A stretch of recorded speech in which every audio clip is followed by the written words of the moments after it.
La mchita la di ke lo, mwen yo ko vin réunion. Va di mwen ça?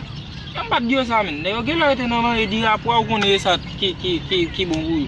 Ah, mwen va yon faire réunion ça, mwen va yon ka vin bonne non men. Des haïtiens.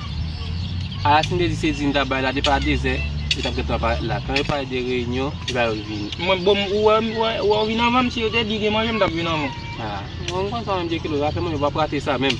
Eh ben. La vie oui. Yo, bon ton bail men. Il me semble malade men. So gen ou an ba malade ou men? Ah, il est malade men. Chaque fois pipi tout rouge et peut-être bien boulé men. So gen. Ah, il a fait bail là. Ki bay ça? Yo, il encore ah oui, il a fait fixe vaginal. Mais caca. Infection vaginale femme ou ye men? Ah, mon cher, infection tout tournal.